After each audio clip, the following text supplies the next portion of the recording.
YouTuber, aka Blender at BlenderHD. You want to follow me on Twitter, and it's Tuesday, June 25th.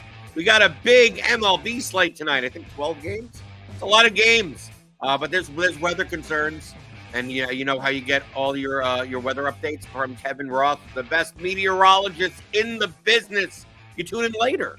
Grinders Live, 5 o'clock Eastern, followed by Crunch Time at about 6:20. They're going to break down the slate way more detail than we will this morning. This is kind of a first look at the slate, some props, some pick 'em, whatever you need. Hit that thumbs up button on your way in the door. Join with me this morning, the man with the best hair in the business. It's CARTY, right? The best hair, the best projections. Which one, if you could only have one, which one would you want? Is that a hard question? That's a hard question. I think I have to go with the projections, but I'd prefer to have both. Well, let's take a look at today's MLB slate. It's a big one. We got some teams that are the hitting totals have started to go up. It's starting to get hot. The wind's starting to blow out. Humidity is moving up, but of course that means that there may be some rain in the forecast. So we're gonna treat this slate as if all the games play and not consider weather risk. But just to be aware, we have the weather report here, which is free on RotoGrinders. I mean, we may have some problems in Cincinnati, in St. Louis, in Chicago, maybe even Kansas City, but probably not. So always keep in tune for that. First question when it comes to pitching. I'm looking at the BATX projections right now. You can see on the screen. Is there some reason why DraftKings just refuses to price up Hunter Brown yet? I mean, it's because he started the year so terrible and his overall numbers don't look great, I guess. But like I've been saying for his last, feels like 8 starts, like he's just gotten unlucky. He's going to be fine. And he's been fine. Like he's been pitching well. And he's against Colorado today. Like I don't understand why he's as cheap as he is. Right. We see in the bat projections, he has a over 4-point raw projection, mean projection, better than any other pitcher on the slate. And he's 8K. So based on the projections, he should probably be like 10-5 or 11K on this slate. Yeah, specifically. Of course, the ownership's gonna go along with that for a 12-game slate, right? It's 12, I think. Yeah, 12-game slate. To be like 50% owned, that's high ownership. We do have other pitchers on the slate. I don't consider this slate to be like bad pitchers, but I don't think anyone's trustworthy. I mean, no one's trustworthy anymore. But we got guys like Hunter Green against Pittsburgh, 8,600. Joe Ryan, 9,800 at Arizona. You can even say any pitcher against Oakland is fine. Tyler Anderson, even though typically someone that I don't target. Maybe even a Brandon Pfaadt, which is someone typically I use the bat projections. I'm typically under on Brandon Pfaadt. What other pitchers would you consider if we consider Hunter Brown in the A bucket, right? Yeah. Are there any other pitchers that you think even at this point even join the A bucket where no. To me, it's like Hunter Brown at 8K stands so far above everything else that outside of ownership, I'm not sure if anyone else gets in the A bucket unless you think some of the Kevin Gausman against Boston. I mean, there are guys here that I could put solidly in the B bucket, but is there anyone that stands out amongst these guys? No, I think the only case you would have to put anybody else in the A bucket is just ownership. Hunter Brown's going to be high owned and this guy isn't. But just from through the lens where you're not looking at ownership, like it's clearly just Hunter Brown in a tier by himself. But would you agree that all the pitchers that I just mentioned would be B bucket pitchers?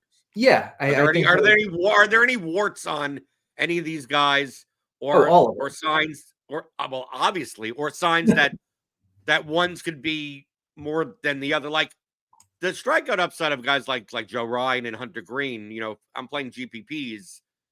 Like, to me, I'd much rather play them than Tyler Anderson and Brandon Pfaadt, right? Although, Green does have home run issues.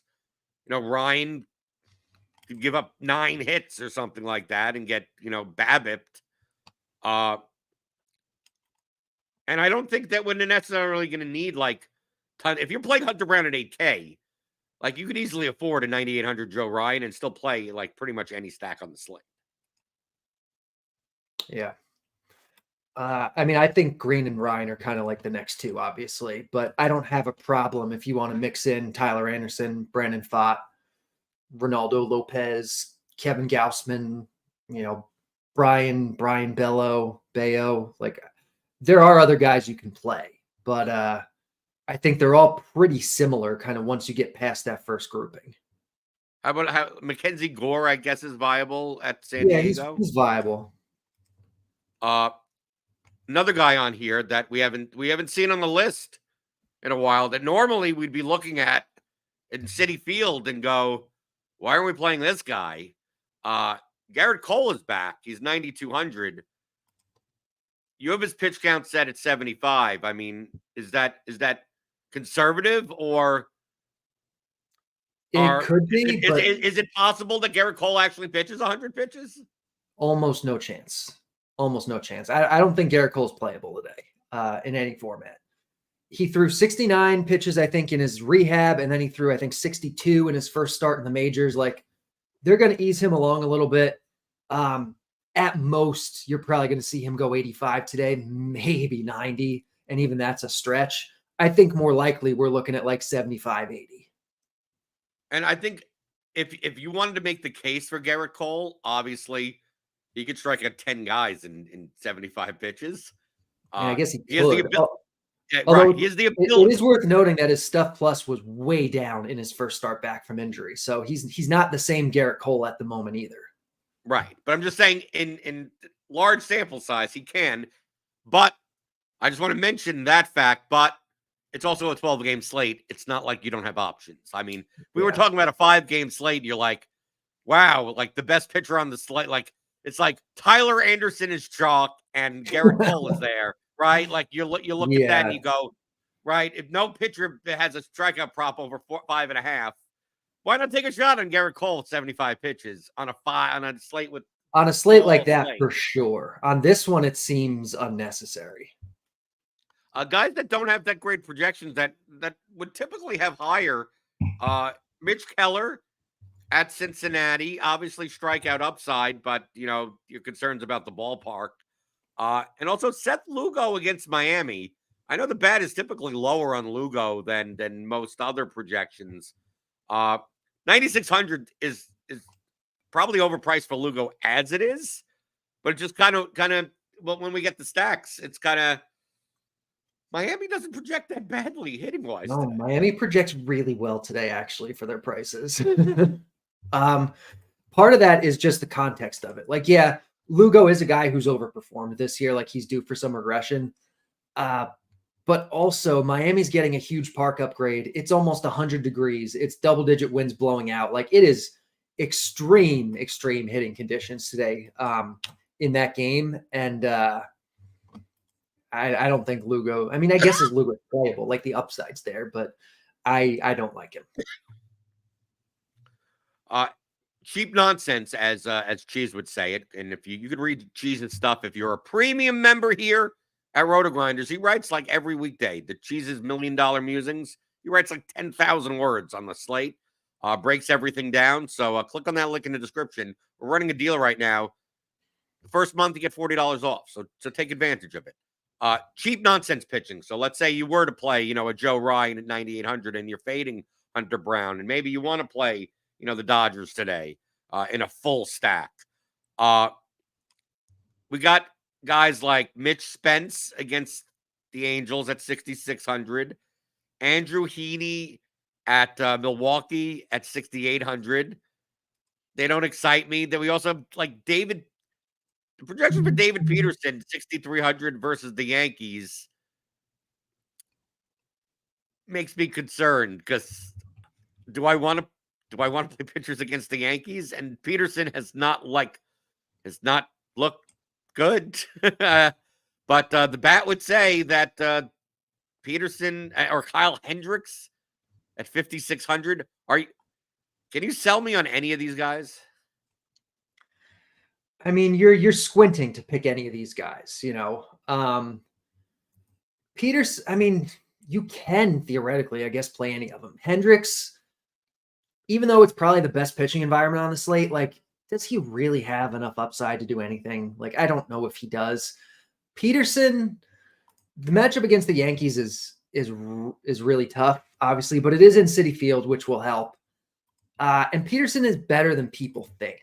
He's, hasn't looked very good this year, hasn't struck out a lot of guys, but his stuff plus is better than it's been. And in past years, he's been like a 9 or 10 K per 9 kind of guy. So yeah, the matchup's tough, but I think if you're looking at guys that are really cheap and do have, strikeout upside, like, I think Peterson is there. I don't love it, but if you're taking shots on cheap nonsense, I think Peterson is definitely a guy you should be considering. To me, I view the high ceiling guy as Andrew Heaney, because I typically I play Heaney. I play Heaney more than most people because although he could walk 3 and give up 7 runs, I mean, he has outings where he pitches 5 innings and gets 8 strikeouts, and it's not like Milwaukee is barren with strikeouts. Yeah, no, Haney's one of those guys that could just strike out 12 guys anytime.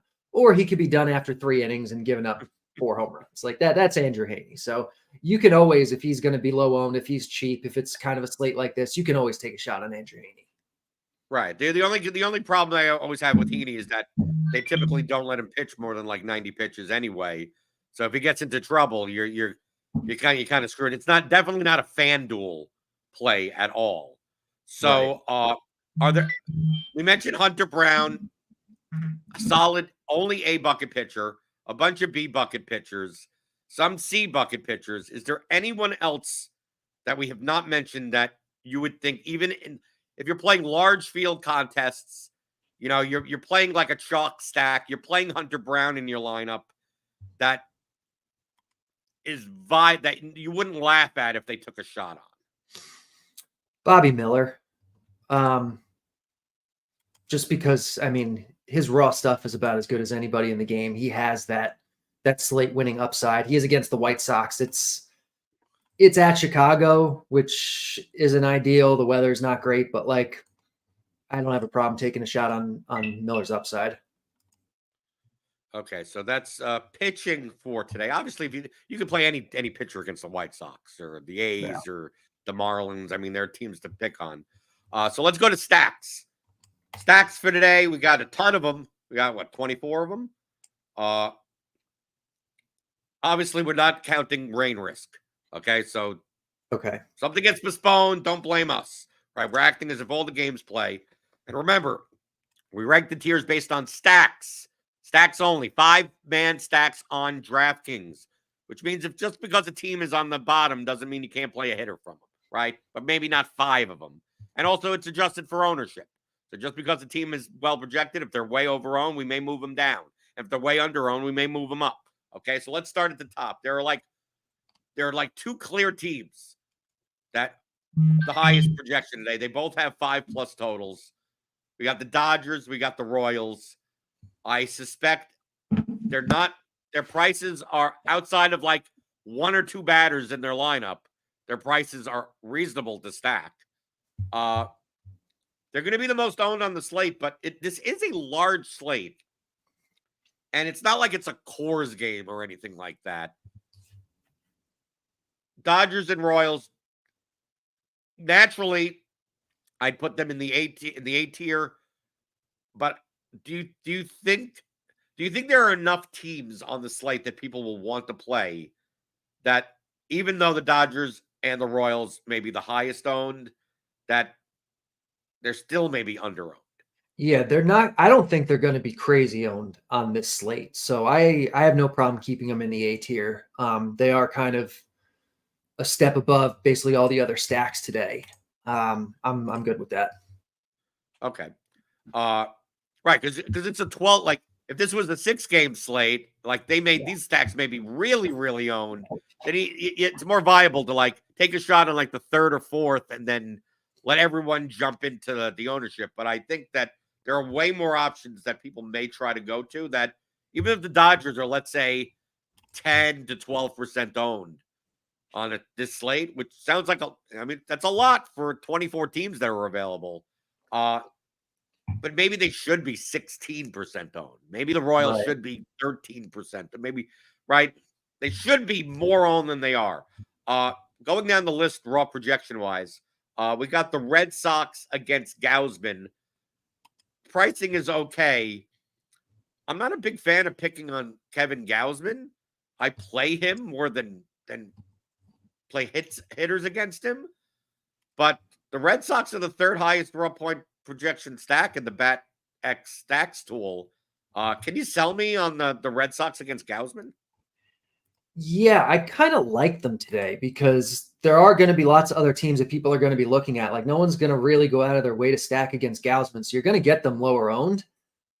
And it's a good hitting environment. It's Fenway Park. It's the best park on the slate. It's good hitting weather. It's 86 degrees with 10 mile per hour winds blowing out.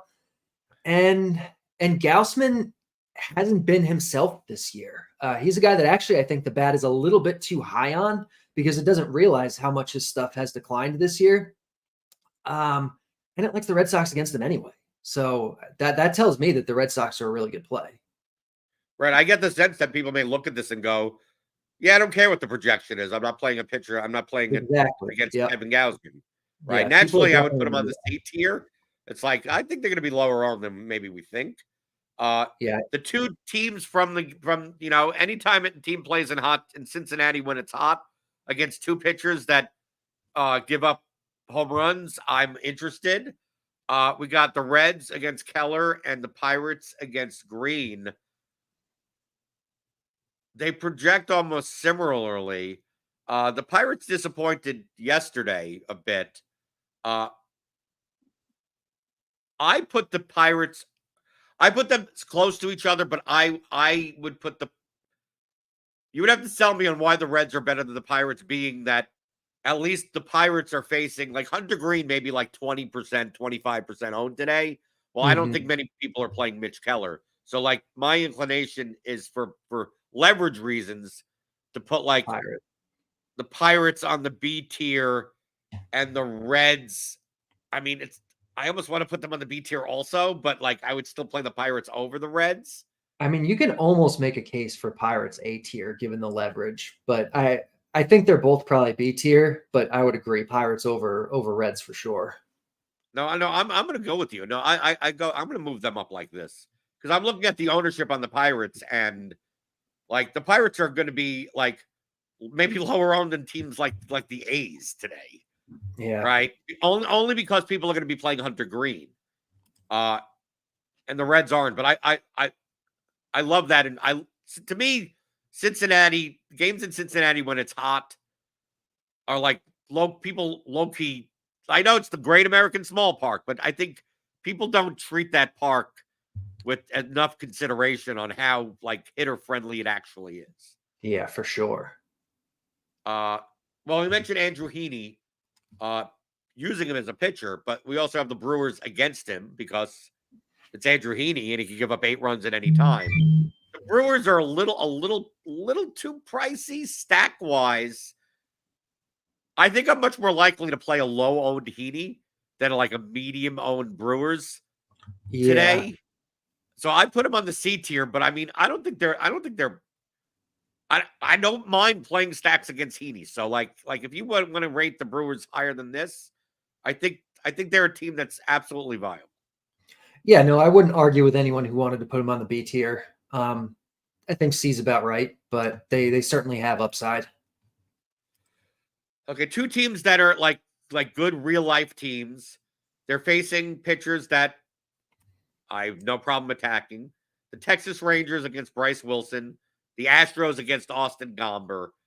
They both project decently. We're now getting to like the middle of the road kind of projected teams on the higher end. I think the Astros will be more owned than the Rangers. But I don't like maybe you could put do you put the Rangers on B and the Astros on C? try to sell me on either of these two teams, either one way or the other, and whether or not because I think they'll be like middle of the road owned, but I think the Astros will still come in high. I think the Astros may end up being like maybe the third or fourth highest owned team on the slate, which for their total, I know it's Austin Gomber, but I feel like the Red Sox, the Reds, and the Rangers will go lower owned than the Astros, and that kind of like bumps the Astros down to C tier.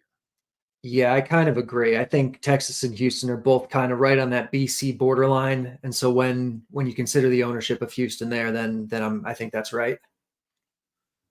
Okay, the time has come. Carty. The cheapest stack on the slate. Cheapest stack, but from a raw point projection, they are 1, 2, 3, 4, 5, 6, 7, 8th out of 24. Facing Seth Lugo.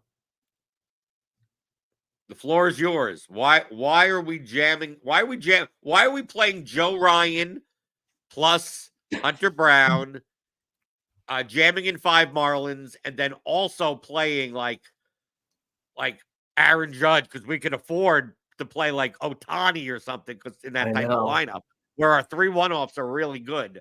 The floor is yours. Why are the Miami Marlins? Why do they project this? So, I mean, it's not like they project great, but they don't project bad. They project kind of like a middle of the road team, and they're super cheap, and their matchup is really good, and they're probably not going to be that owned.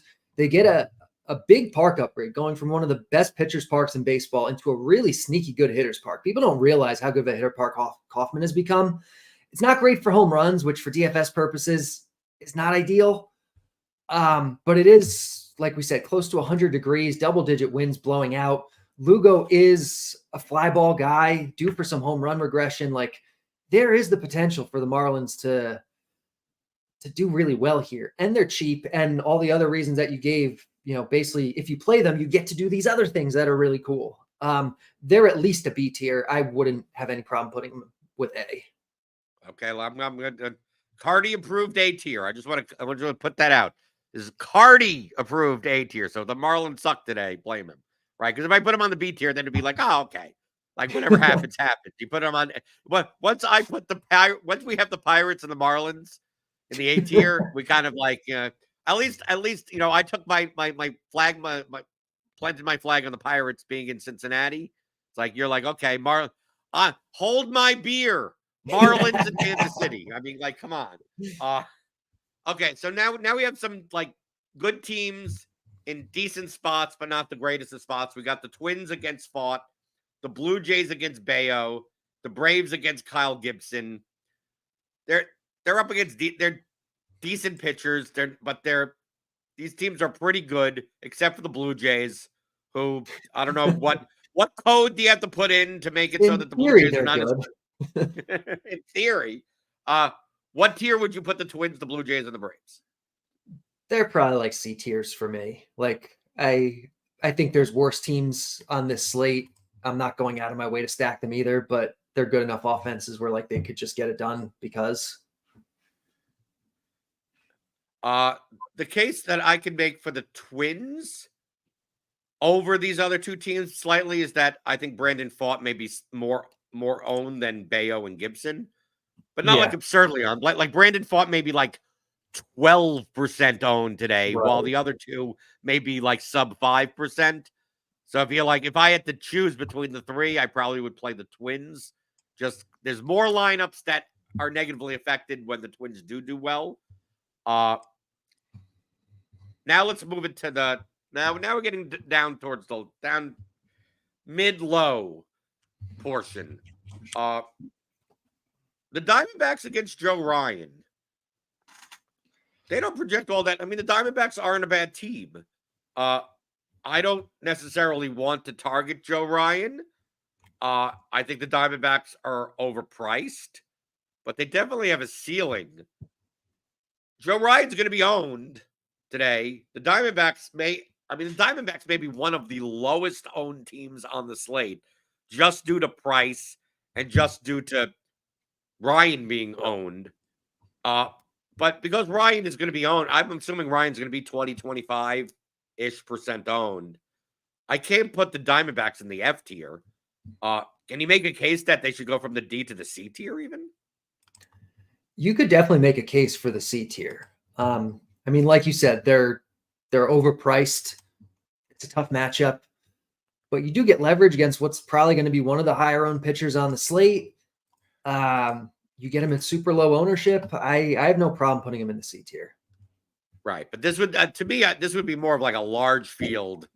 Yes, you're playing the large field contest, and you're playing Hunter Brown in your lineup. You're like, okay, well, instead of playing the Dodgers, I'm going to play the Diamondbacks. It's like you can do whatever the hell what you want with the rest of your lineup at that point. Some middle of the road teams here. Well, let's talk about the Yankees, a good team that don't project all that well against David Peterson in Citi Field. I mean, a lot of their lineup is expensive.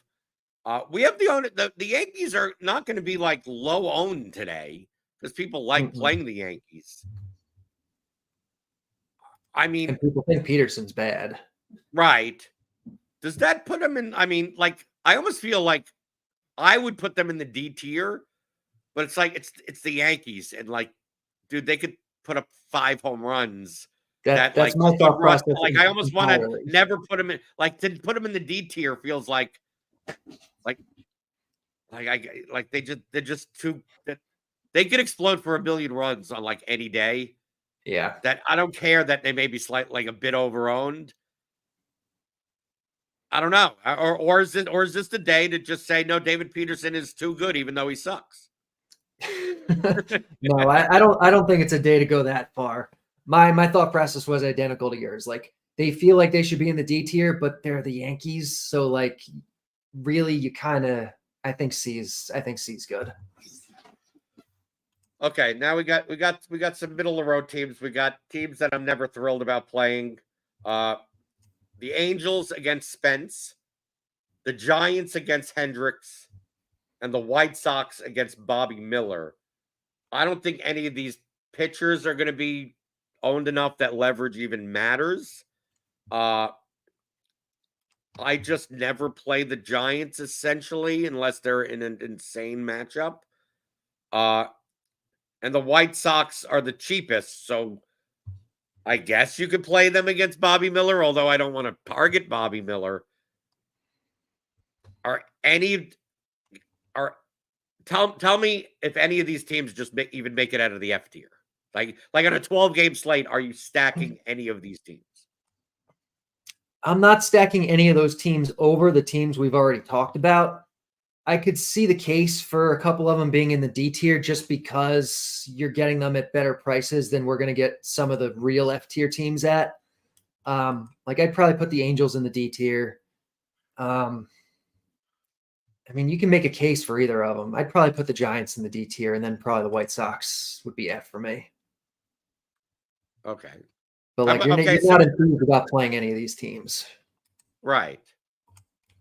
Well, I mean, to me, I put the Giants in the F. I almost want to. The Sox are cheaper than the Giants, and Kyle Hendricks in San Francisco just does not sound like Giants put up 12 runs. Like, it sounds like Hendricks gives up 4 runs on 2 strikeouts, and it's not like Hendricks is worth playing. But yeah, like, as far as a 12-game slate, do you really want to play the Giants against Hendricks in San Francisco? Like, not really, but I don't love stacking a bad team against Bobby Miller either. Yeah, but they're cheaper at least. At least you get a price discount. Like, that's at least I can play Ryan, I can play Brown, I can play the Shohei Ohtani in my lineup, but that's fine. I mean, we're splitting hairs here. I mean, to me on a 12-game slate, the D tier teams are kind of like the F tier teams. Like, I'm probably not playing. Right. It's just like the D tier is kind of like, I don't think you're insane, but you're kind of a little bit insane, right? The A's against Tyler Anderson. The A's are cheap. I typically do what I normally do with Tyler Anderson for most. Like, I've been playing MLB DFS for 6 years, 7 years. You stack it against Tyler Anderson. He throws 2 strikeouts and gives up no runs, and you're just sitting there going, how does this guy get away with it? He throws like like 82 miles an hour or something. And what's going on? I mean, it's a great matchup against the A's, but the A's are also cheap. I mean, you have to. Would you agree with me that I'd much rather play a stack against the Anderson than Bobby Miller? Yes, I I still put play the the A's before the White Sox, maybe before the Angels too, with how cheap the A's are. But A's are D tier for me, and probably the better of the three. Okay, here's two teams don't project well. They're not facing pitchers that I care about. Adam Mazur and Ryan Walker, the Nationals and the Cubs. They're just expensive for their projection. Did these just teams just go in the F tier just because we have just so many other teams that we'd rather play? I And kind that of they're think just so. that they're just overpriced. Like, can the Cubs put up a ton of runs? I guess. But I'm not. I mean, I would make the case that the Cubs are better than the Nationals. Yeah, But to me, the Cubs would be. I mean, are they good enough to be put on the D tier, or are they kind of like an F plus? Are the Cubs F plus today? I think they're F plus for me. Because they were going to the bottom. So, most of these teams are going to be, these are low-owned teams, but they're low-owned for a reason. Padres could put up a bunch of runs, right? In theory. They're one of those in theory teams, right? Like the Blue Jays and even Yeah. the Braves. They're an in theory team. Mackenzie Gore, typically I don't target Mackenzie Gore, but it's not like he's not prone to some blow-ups. The Padres are fairly expensive. Do the Padres are Padres like one of those like F plus teams? Like they're too good to be an F tier team, but yeah, I'm still not playing especially the now Tatis is on the IL. Like they're not even like as good in theory as they were when they were healthy. I can see them D, F plus, but they're probably just F for me. just straight out.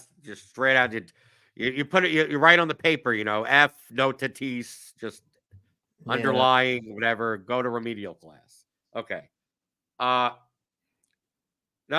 Cardinals against Ronaldo Lopez. We're I mean, Ronaldo Lopez isn't going to be owned, so I don't see any leverage there. Is there any reason we should be playing the Cardinals against him? Not really. I mean, they seem a little better priced than, some of these other teams, the Cubs, the Nationals, whoever, but I don't really want to play them.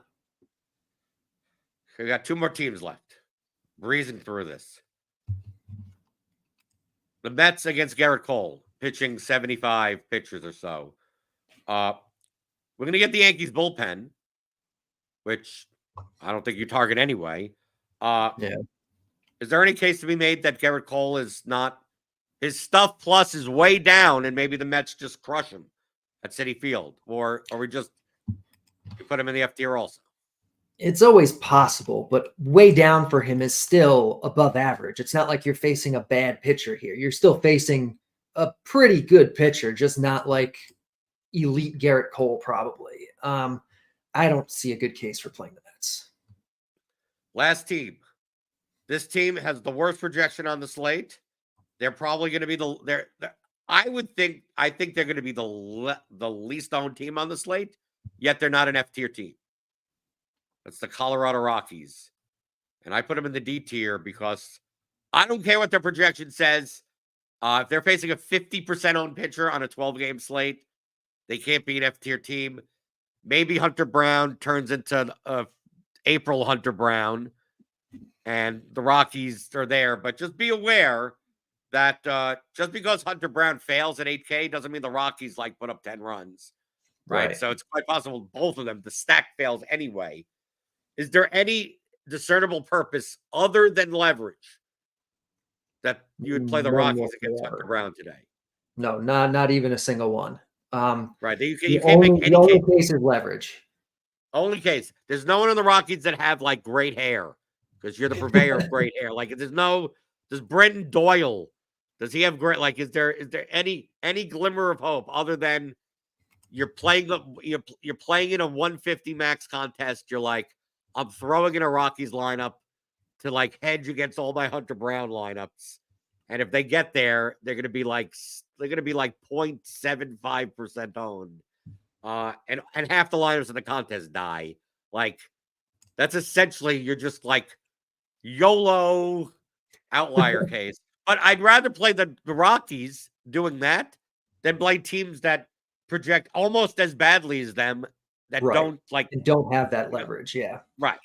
They're not killing off half the lineups in the contest. No, I'd prefer to play the Pirates and get a little bit of leverage that way before I play the Rockies. But you're playing the Rockies before some of these other just straight up bad teams that are not facing a pitcher that's going to be 50% owned. Okay. Last question. Two chalk sides. Hunter Brown and like the Dodgers or an A tier, like one of these A tier teams, right? Would you rather play Hunter Brown, the only $8 pitcher, and a B tier team, meaning you're playing the Red Sox, the Reds, or the Rangers, or would you rather play one of the A tier stacks and fade Hunter Brown? It's a tough call because I think you can get away with playing Hunter Brown and Pirates or Marlins. Like, they're not going to be that owned. But if we're really kind of forcing that decision, it's probably I don't have a strong lean. I think you could do either one. Do you think one's clearly better than the other? I'd rather play the pitcher that's underpriced at 8K because look, I mean, it's a 12 games.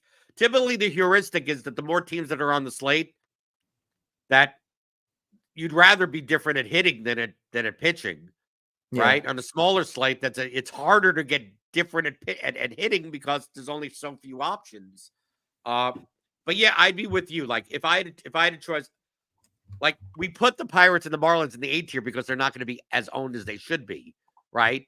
So I think the compromise is me and you. If we built one lineup for like single entry or something like that, we would probably build a Hunter Brown lineup with like a Pirate stack or cheap Marlin stack with some good. Maybe we play Ohtani in that lineup. Maybe we play Maybe play Ellie. Well, we're probably playing Jazz Chisholm with the Marlins, but like Ellie De La Cruz or something like that in that type of lineup. I think if we got together, Carty, our joint lineup would be more like that.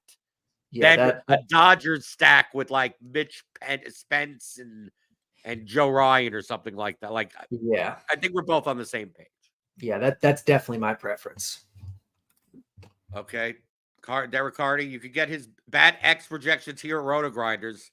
And as I always let him do his little sales pitch to tell people why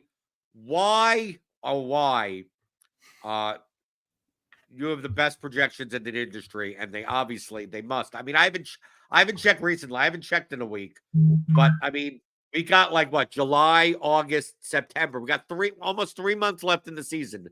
So you're going to prorate that $8,000 a year price, right? I mean, I'm assuming only going to cost like $4,000 right now for anybody who wants it. Yeah. I mean, I haven't checked the price, but I'm assuming I went there and I assumed you're missing a zero. and I have to contact support to make sure that it's 4,000, not 400. Yeah, it's too cheap. We all know it's too cheap. But people can get it at RotoGrinders, right? Yeah, you can get it at RotoGrinders. RotoGrinders.com/the-bat. It accounts for pretty much anything that you can think of that is going to matter: the opposing pitcher, the bullpen, the defensive alignment, the umpire, the weather, the pitch framing. Like, it's all in there. And the weather, the umpires, the ballpark, everything. Everything's all in there. And it's done pretty well historically. And it's very good to use on props and pick 'em. And maybe Carty, I know you've already given out some of the bat stuff early because my motto is, if you could get up before Carty, you're going to get good closing line value.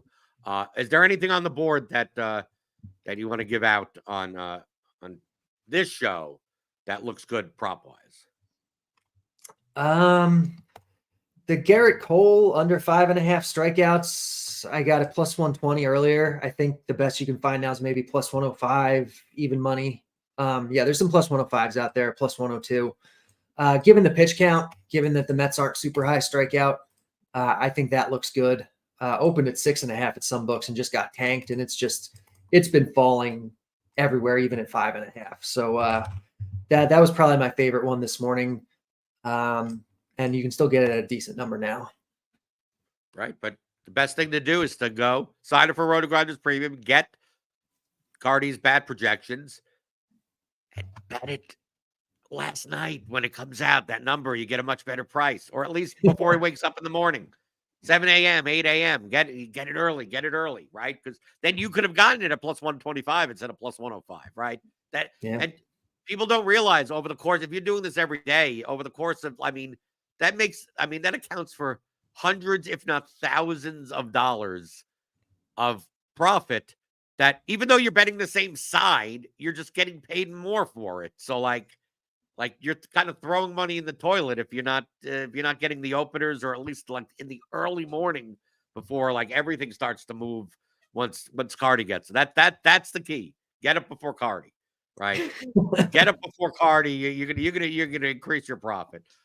So thanks for coming on once again on this Tuesday. Hit that thumbs up button on your way out the door. We got Grinders Live later today. Crunch Time follows. Definitely tune into Crunch Time. Kevin Roth will be on with the weather update. We'll have to see what's going on in Cincinnati and Kansas City and we're in Chicago, what's going on with those games. And then I'll be back tomorrow. I think we're going to do Grinders Live tomorrow. I haven't checked the schedule. I mean, I'll be here, whether it be this show or Dean will be on here early in the morning. But you can always catch me Monday through Friday, 11 o'clock Eastern, talking about all things you're thinking about in daily fantasy, props, and pick'em on RotoGrinders Today.